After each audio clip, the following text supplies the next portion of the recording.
자, 관계기업 투자 주식의 처분과 관련된 문제입니다. 자, 주 대한이 투자자이고 주 민국이 피투자자죠. X1년 초에 피투자자의 의결권이 있는 보통 주식 30주 지분율 30%를 15,000원에 취득했습니다. 투자액이 15만원이죠. 투자액이 15만원. 그래서 유의적인 영향력을 행사하게 되었다고 했기 때문에 이 피투자자에 대한 힘이 투자자가 피투자자에 대해서 유의적인 영향력을 행사하는 경우에는 피투자자에 대한 투자를 지분법을 사용하여 회계 처리를 해야 되겠죠. 그래서 지분법을 사용하는 경우인데, 자, 지분법 문제는 무조건 어떤 요구사항이 존재하든 먼저 투자 시점에서의 영업권을 먼저 계산해야 됩니다. 영업권은 투자액에서 순자산 장부금액 플러스 평가차익 곱하기 지분율 금액을 빼서 계산하죠. 여기서 투자액은 15만원이고 15만원에 취득했기 때문에 투자 시점에서의 피투자자 주민국의 순자산 장부금액이 50만원입니다. 근데 순자산 장부금액과 공정가치가 일치했다고 했기 때문에 평가차익이 없어요. 평가차익은 피투자자의 순자산 장부금액과 공정가치의 차액을 말하는데 순자산 장부금액과 공정가치가 일치했기 때문에 평가차익이 없습니다. 그래서 여기서 순자산 장부금액과 평가차익의 합은 피투자자의 순자산 공정가치를 의미하죠. 자, 지분율 30%이기 때문에 30%를 곱하면 그 금액 차액이 제로입니다. 그래서 여기서는 영업권이나 영가매수 차익이 발생하지 않은 경우죠. 그래서 피투자자에 대한 순자산을 공정가치 금액을 주고 그냥 투자를 한 겁니다. 그래서 영업권이나 영가매수 차익이 발생하지 않은 경우이다. 평가차익이 없으므로 평가차익 금액 구할 필요가 없고, 자료 읽어보면 미실현 손익도 발생하지 않았습니다. 그래서 미실현 손익도 고려할 필요가 없습니다. 그래서 바로 이제 X1년 말 관계기업 투자 주식을 한번 구해보죠. 자, 기초 투자액이 15만원입니다. 15만원에 이제 관계기업 투자 주식의 변동사항을 반영해야죠. 지분법에서는 투자자산을 최초의 원가로 인식하기 때문에 최초의 관계기업 투자 주식 금액은 원가 15만원에 인식을 해야 됩니다. 여기 해설해 보시는 것처럼 X1년 초에 관계기업 투자 주식의 회계 처리를 원가 15만원에 이렇게 회계 처리를 해야 된다는 거죠. 현금 15만원 지출되어 있고 그 원가를 관계기업 투자 주식 계정에 회계 처리를 한다는 것입니다.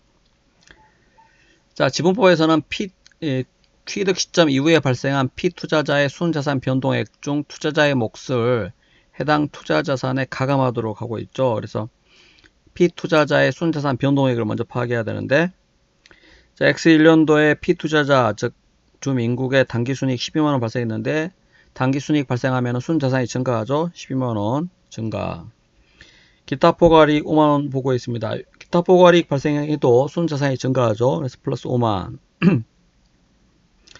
배당 결의나 지급이 없었기 때문에 현금 배당이 제로입니다. 그래서 마이너스 제로. 평가차익이 없었기 때문에 평가차익 생각도 제로죠. 미실현 손익 언급이 없기 때문에 미실현이익 뺄 것도 없습니다. 그래서 원래는 이것들이 존재하면 다 고려를 해줘야 됩니다. 그래서 간단한 문제에서는 그냥 이런 것들을 굳이 고려하지 않고 계산해도 되는데, 문제가 막 복잡해지는 경우에는 이런 것들을 빠뜨릴 우려가 있습니다. 그래서 꼭 연습하실 때 가능하면은 이런 금액들이 제로이더라도 해답 보지 마시고 연습하실 때 꼭 있는지 없는지를 체크하시고 접근하시는 게 좋습니다. 그래야 나중에 이런 것들이 주어지면은 빠뜨리지 않고 정확하게 계산할 수가 있어요. 자, 그래서 이 피투자자의 순자산 변동액이 이 금액이고 거기에 대해서 지분율이 30%이기 때문에 이 투자자 몫 30%를 이 관계기업 투자 주식 투자자산에 가산해 가지고 회계 처리를 하게 되겠죠. 영가매수 차익이 존재하는 경우에는 그 금액을 환입시켜 줘야 되는데 여기서는 해당 사항이 없으므로 환입시켜 줄 금액도 없습니다. 자, 그래서 X1년 말 관계기업 투자 주식 구해 보면은 20만 1,000원이에요. 자, 그런데 문제에서 X2년 초에 보유하고 있던 이 민국 주식 20주를 공정가치 6,500원에 매각하여 유의적인 영향력을 상실했습니다. 그러니까 30주, 지분율 30%를 가지고 있다가 지분율 20%에 해당하는 20주를 처분했죠. 그러니까 나머지 10주는 관계기업 투자 주식에서 기타 포괄손익 공정가치 측정 금융자산으로 재분류를 하였죠. 그러니까 전부 처분한 게 아니라 30주 중에 20주만 처분을 했는데, 이때 주의하실 점이 한국채택국제회계기준에서는 관계기업 투자 주식의 일부를 처분하여 유의적인 영향력을 상실하는 경우에도 그 처분일에 투자 주식 전부를 일괄 처분한 것으로 보아서 단기손익, 즉 투자 주식 처분 손익을 인식한다는 점입니다. 유의적인 영향력을 상실했으므로 관계기업 투자 주식을 전부 처분하는 것으로 보아 투자 주식 처분 손익을 인식하고, 그 다음에 그 잔여 보유 지분에 대해서는 공정가치로 측정해서 단기손익 공정가치 측정 금융자산으로 재분류하든지 아니면 기타 포괄손익 공정가치 측정 금융자산으로 재분류를 할 수 있겠죠. 여기서는 기타 포괄손익 인식 금융자산으로 재분류를 하였다고 주어져 있습니다. 그래서 30주 모두를 처분하지 않고 일부를 남겼다 하더라도 유의적인 영향력을 상실한 경우에는 처분 손익을 일단 인식할 때는 이 투자 주식 전부를 처분하는 것으로 보아서 처분 손익을 인식한다는 점 꼭 주의하셔야 되겠습니다. 그래서 X2년 초에 관계기업 투자 주식 처분 손익을 계산할 때는 30주를 모두 처분하는 것으로 보아서 처분 손익을 계산한다는 점이죠. 자, 그래서 이 투자 주식 처분 손익 계산할 때는 항상 처분 금액과 장부 금액과의 차익을 구합니다. 그래서 처분 금액이 장부 금액보다 크면 처분 이익이 발생하는 경우고, 더 작으면 처분 손실이 발생하는 경우겠죠.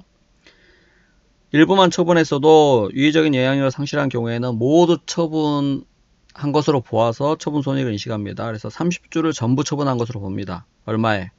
공정가치 6,500원에 처분한 것으로 본다는 거죠. 그래서 처분 금액이 30주 곱하기 6,500원이고, 자, X2년 초 장부금액, 즉 X1년 초 관계기업 투자주식 장부금액은 X2년 초, 즉 X1년 말 관계기업 투자주식 장부금액은 아까 계산한 200만 1,000원이기 때문에 장부금액 200만 1,000원입니다. 그래서 그 차액을 계산해 가지고 처분 손익을 계산하되, 다만 주의하실 점이, 자, 이전에 기타 포괄 손익으로 인식한 손익이 관련 자산이나 부채의 처분에 따라서 단기 손익으로 재분류되는 경우라면 그 손익을 전액 단기 손익으로 재분류해야 됩니다.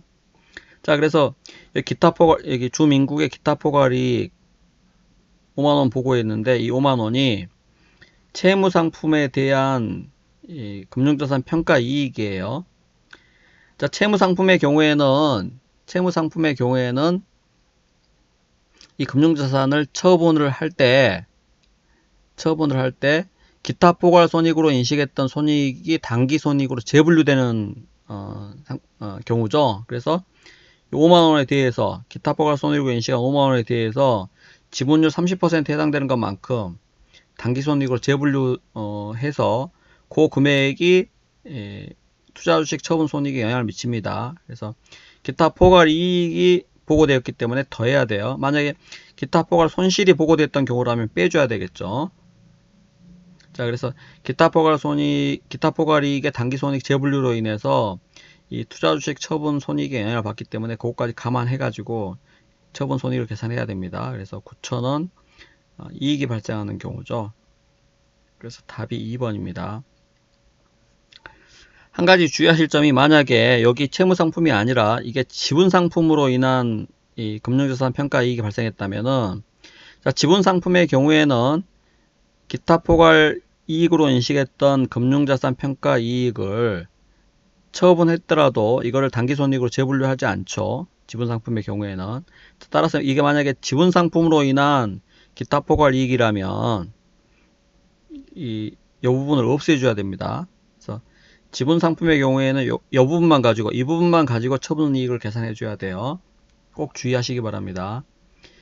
기타 포괄 손익으로 인식한 손익이 관련 자산이나 부채의 처분에 따라서 당기손익으로 재분류되는 경우에만 그 손익을 전액 당기손익으로 재분류하는 것이지, 재분류되지 않는 경우라면은 그거를 당기손익으로 재분류하면 안 되기 때문에 처분손익 계산할 때 이 재분류 사항을 고려하면 안 된다는 거죠. 반드시 주의하시기 바랍니다.